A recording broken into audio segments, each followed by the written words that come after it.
fuck did we get to Egypt? I don't know what's worse. Having 3, 4 versions of Green Hill Zone? Or having multiple desert-themed levels that almost look the exact same no matter what their names are.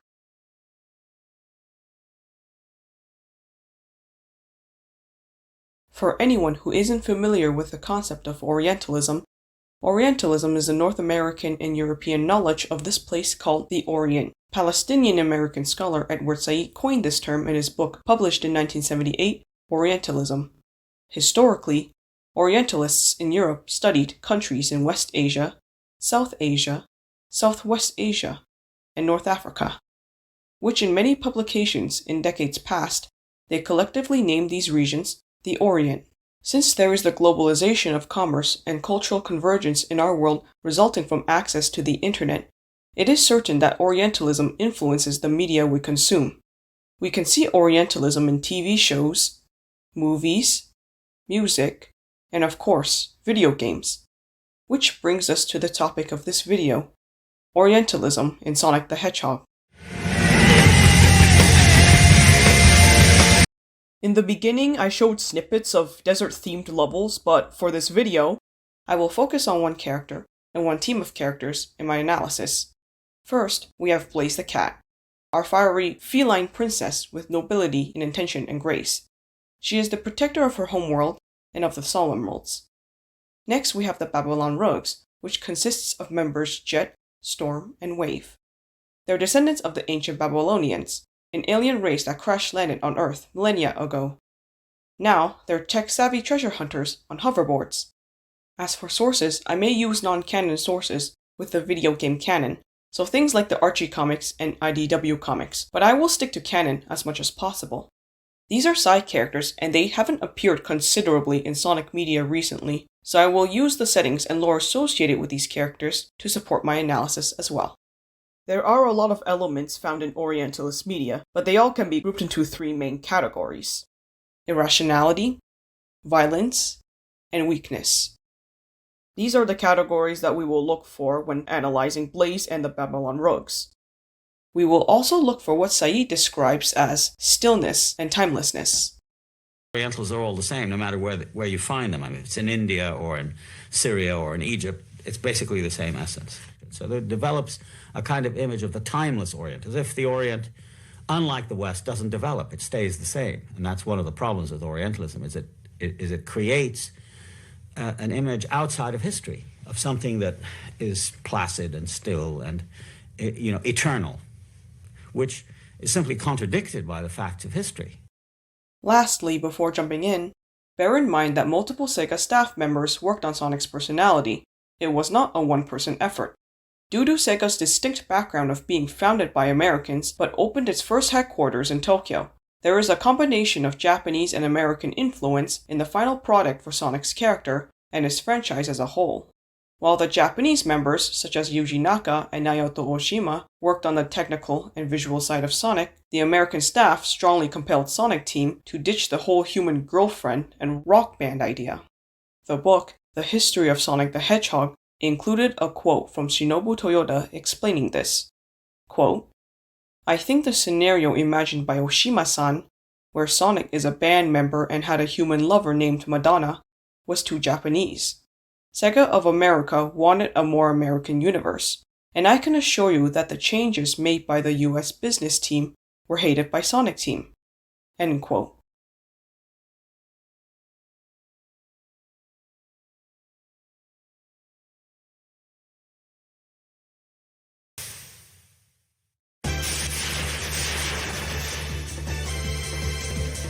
Blaze the Cat debuted in Sonic Rush, the first Sonic game developed and released on the Nintendo DS handheld console.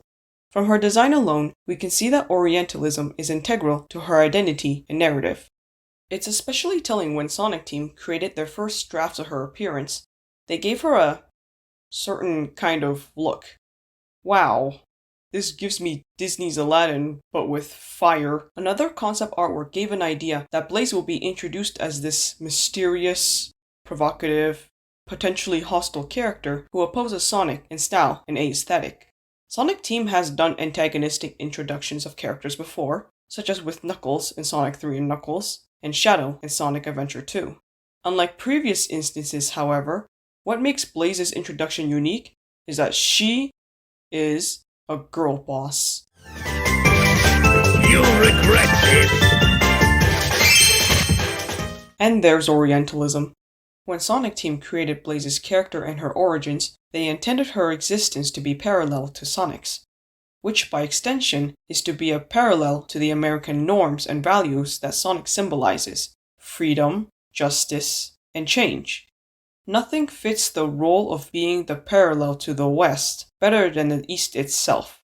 This will serve as the foundation of my analysis on Blaze's character and later, the Babylon Rugs. The events of Sonic Rush starts with Blaze finding herself in Sonic's dimension. She is already prepared to achieve her objective, which is to collect the Soul Emeralds that are in Eggman's possession. Since she is very set on her mission, her interactions with characters like Cream, the first character she meets, are curt and sometimes abrasive. It is clear she did not have time for anyone and anything else but the Soul Emeralds. Knuckles perceives her as an enemy when he believes that she is lying about not keeping any Chaos Emeralds.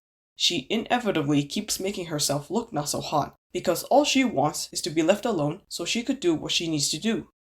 But people continue talking to her. She is also obviously not hesitant to fight to achieve her goals. So far, Blaze appears to be logical and rational. This is usually opposite of the assumptions that European Orientalists make of the Orientals. Traditionally, Orientalists describe people in the Orient to be very emotional and sensual. However, we see this break in Blaze's rational behavior when Sonic finally encounters Blaze later in the game. Blaze thinks Sonic is an obstacle in her mission, and she constantly insists she does not need his help. Sonic and the player eventually learn that Blaze is irritated because being alone and working alone was all that she knew. As a princess, and the only protector of her home world, she believed it is her burden to carry, and hers alone. To no one's surprise, except maybe Eggman and Eggman Nega, they both got into a fight, and then they made up. It is interesting how it seems that for Blaze to be set on the right path, and to learn to be a better person, it is Sonic that catalyzed this change. From his perspective, and the players, Blaze's worldview and her expectations of herself are not good and not helpful. Instead of her learning that for herself, through some circumstance that she faces personally, this American blue hedgehog enlightens her for a mistake by doing the same thing Blaze has been doing all this time to get what she needs: fighting. This is an instance where Blaze shows weakness, and Sonic pushes her to redeem herself. Fast forward to the events of Sonic Rush Adventure, where the reverse happens. The Chaos Emeralds teleport Sonic and Tails to Blaze's dimension. Blaze's dimension is the opposite of Sonic's. While Sonic's world has larger land masses, Blaze's world has numerous islands surrounded by sea. There is limited advanced technology present, those being the boats Tails made, Marine's water vehicle, the robot pirates Captain Whisker and Johnny, and the machine labyrinth. What's immediately noticeable is that aside from Eggman Nega, there are no other humans in Blaze's dimension. Majority of dwellers are koala bears. They're adorable at least, but the question of where humans go remains, or whether they exist in this dimension at all. The koala bear dwellers live in small villages or on tiny islands. Furthermore, there are no urbanized residential areas. Machine Labyrinth is one big steam factory and death trap, so it'd be a surprise to see anyone actually living there. And if you're wondering what Blaze's house looks like, it looks like this. While there's no confirmed design of what her palace's exterior looks like, the imagination in non-canon sources like the IDW comics suggests her palace would be inspired by Islamic architecture. In Blaze's world, we have the Islamic-inspired palace, little to no urban areas, pirates terrorizing the seas, and little to no human inhabitants. Last but not least, Sonic has to help Blaze save her dimension. Again. It is arguable that Blaze's dimension is the Orient in the Sonic universe. If her world has been looking like this for a long time, it gives the sense of timelessness in comparison to Sonic's dimension, where in Sonic's world, things have changed a lot over time. Having said this, it is possible that Blaze's world has gone through grand changes and we just don't know because Sonic Team leaves it up to our imaginations. Blaze the cat came into Sonic's dimension with her trail on fire, and Sonic fanned her flames in their newfound friendship. Being the first girl protagonist to have her own game, well, shared with Sonic, but that's to be expected. Blaze was a transgressional character in both the Sonic lore and in the fandom. Although her character has Orientalist elements from design to demeanor, she remains to be popular despite making few appearances. Even after this character development, she can stand her ground without Sonic and proves herself to be competent in multiple instances. Personally, I like her too. It makes me happy that she has friends who accept her for who she is, and she accepts their support in turn. Now, we turn our attention to this flock of birds as Orientalism finds itself on new heights.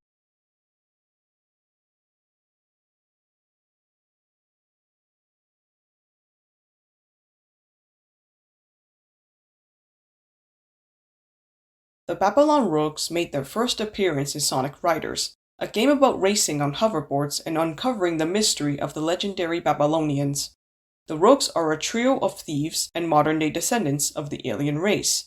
At first glance, their designs reflect a more athletic look, complementing their usage of extreme gear as a means to get around.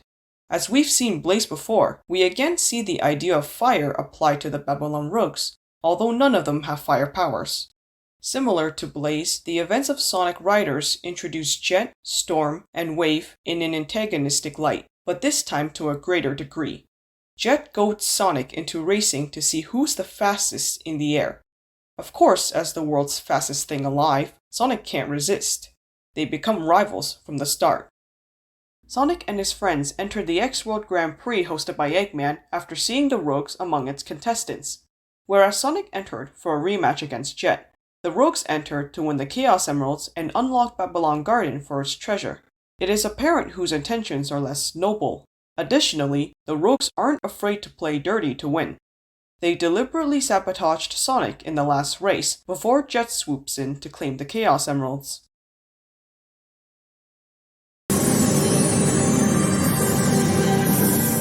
Babylon Garden reveals itself to be another Islamic-inspired structure, blending in well with the sand dunes and other buildings imagined to be constructed in this region.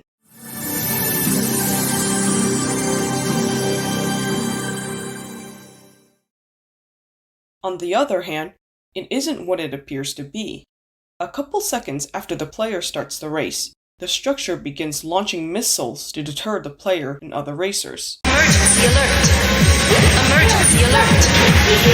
Prepare to repel intruders. Repeat. Despite looking like a ruined city on the outside, it might surprise people to see it can act to defend itself.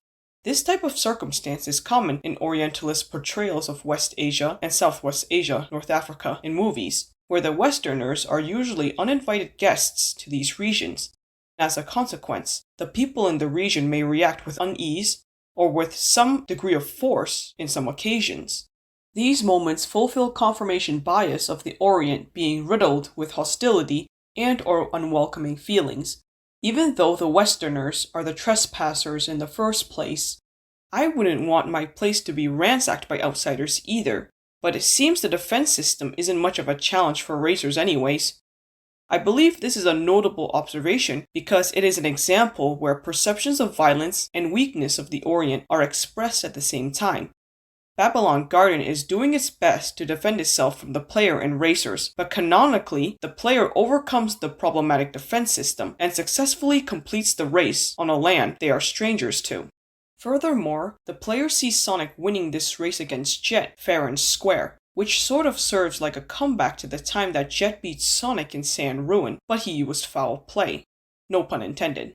This narration implicitly suggests that even in a race where foul play is acceptable, Sonic can and will win playing fairly, and the player might come to a conclusion that this Hedgehog with a leaning American attitude and values is a superior contestant to Jet from Babylon. Perhaps what could explain the Rogues' decision for foul play is their people's history. The ancient Babylonians seem to have a tragic past. After being stranded on Earth, they became technologically advanced thieves in ancient times, and a higher force supposedly punished them for their moral deviance. In the aftermath, most of the Babylonians vanished, and Babylon Garden drowned in the sands of time.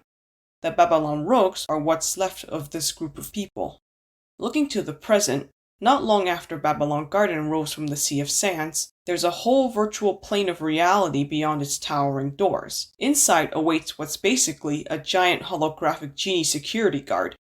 What is the connection between millennia-old Sand City and VR technology? How is anything on this abandoned lump of rock working when it's been sleeping under the sands for thousands of years? To begin understanding Orientalist tropes that molded the Babylon rogues, we need to learn a bit about Techno-Orientalism. As the name implies, Techno-Orientalism is a study of the Orient in the context of the digital age and technological advancements. Although Techno-Orientalism usually targets East Asia and East Asian societies, that stands to change as countries in West Asia and Southwest Asia and North Africa begin carving out their places among current global leaders in technological developments. Like the traditional Orientalism Said coined and described in his book, Techno-Orientalism confirms pre-existing biases of the Orient being a violent, immoral place, and the use of technology among these people makes it worse. The people are intelligent, but not intelligent enough, and need to be saved from themselves. In contrast to Blaze, the Babylon rogues are the super-intelligent, technologically adept Orientals. Their people were the first to conceive the idea of personal, efficient devices that can transport individuals through the air. They created the flying carpet, which is believed to be the prototype for the modern-day extreme gear. The mishmash of ancient history and futurism penned into the Babylon rogues' lore encompasses the dual, and at times contradictory, perception that is prevalent in modern-day Orientalism. The Orientals are weak, barbaric, and instinct-driven, but the Orientals are also terrifyingly smart, capable, and evil. Jet's pride and the occasional conflict within the team due to mismatch in personality are ongoing hurdles for the rogues to overcome. Despite being thieves themselves, they have been deceived and stolen from by Eggman more than once. Eggman took the key to Babylon Garden right from under Jet's beak, and he managed to sneak onto their airship to steal 2 arcs of the cosmos that Storm returned with. In the Archie comics, the Battlebird Armada convinced the rogues to give them the key. This happened in issues 34 to 36 of Sonic Universe. I don't have access to the comics, so I can't really show anything for this. This is just incredible! They're supposedly excellent thieves who menace the world, and this goofy, cartoonish humanoid man managed to steal from them. He didn't even use his robot minions to achieve this! On a related point, the Babylon rogues also express some degree of irrationality, particularly Jet. After Sonic retrieved the key to Babylon Garden from Eggman, who stole it from Jet after he won the final race, Sonic threw the key to Jet, which he refused. He takes sportsmanship seriously, likely due to his pride in being one of the fastest extreme gear riders. But he doesn't seem to realize that even if Sonic did win the key in a competition against him, the guy would literally be unable to use it because he wouldn't know how to, let alone know what it's for. Jet reacts the same way in Sonic Riders Zero Gravity when Sonic hands him the arcs of the cosmos he and his friends collected. At the end of Zero Gravity, Jet decides to leave Astral Babylon in orbit and remain on Earth.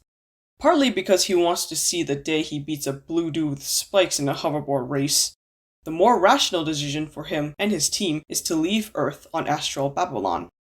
In doing so, they would have had the opportunity to traverse space, discover valuable things across planets, and possibly find their way home.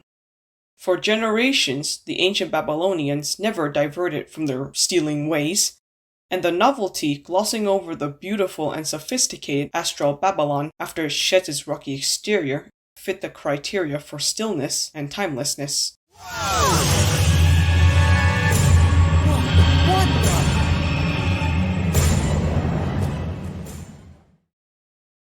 The Babylon rogues came for their ancestors' treasures and stayed for the bountiful wonders Earth offers. For 3 thieves, they work hard just as they play hard. As a team, they complement Sonic's in a satisfying way. Jet and Sonic with their need for speed, Knuckles and Storm as the powerhouses, and Tails and Wave are the brainiacs. The rogues ultimately sealed their fates to wander Earth for the rest of their days, but at least for them, they're here for a good time. After the closure they got from their ancestors' spoils, they fall free in the wind to their heart's content.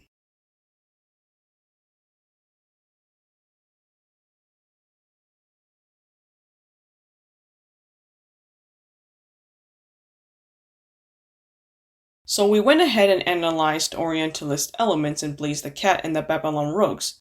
And you might be wondering, what's the point? Wait, I had a point to begin with? Meow?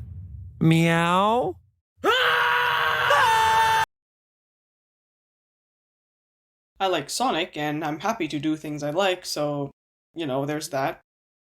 People think that when a fictional work doesn't explicitly mention countries in Asia or North Africa, it can't be Orientalist, or something that affects real people. Hopefully through this video I have made the assertion that, for Sonic the Hedgehog, it's not true, and in general, it's not always true. Sonic is mostly about brightly colored anthropomorphic animals living their best lives and sometimes banding together whenever Eggman or someone else begs for a beatdown, but this is only taking the series at face value.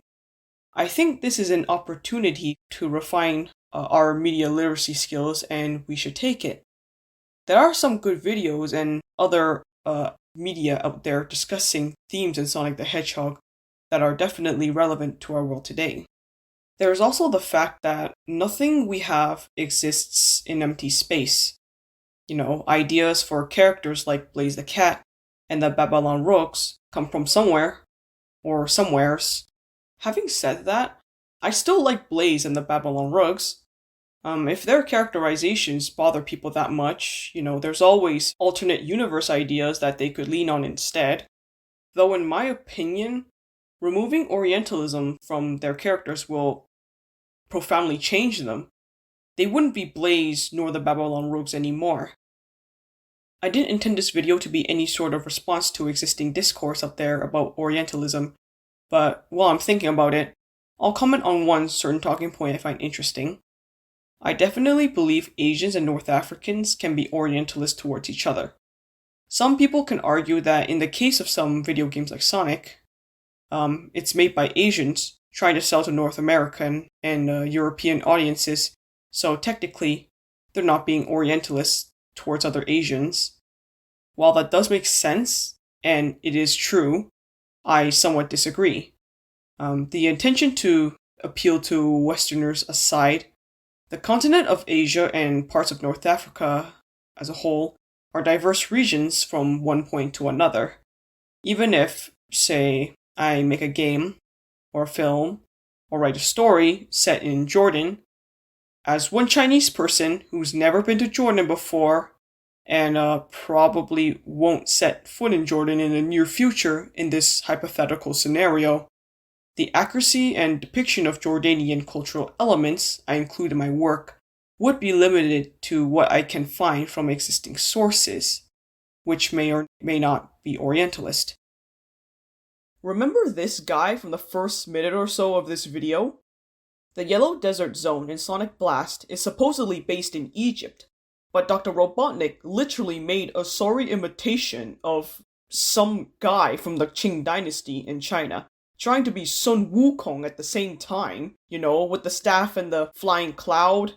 Okay, the retractable spear is new, I guess. I don't know.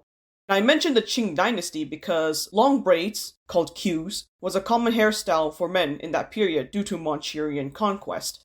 But anyways, look at this distance between Egypt and China. Like, come on, Journey to the West had Sun Wukong and his crew stop at India. You won't see Sun Wukong flying over the Arabian Sea. I recently watched Faria Faraji's video about Orientalist music in comparison to Middle Eastern music, and I like the way he puts it when he explains what's wrong with Orientalism. To paraphrase, and from how I understood his video, he explains that Orientalism becomes a problem when people make Orientalist media, but labels it authentic to a given Asian or North African culture. And unfortunately, this happens a lot, and there's still too many people out there who consume Orientalist media thinking it is an actual accurate representation of a given part of Asia and or North Africa.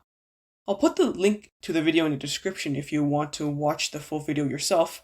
It's not a Sonic video, but it's a good video, I think, to learn more about Orientalism in creative media, particularly in music.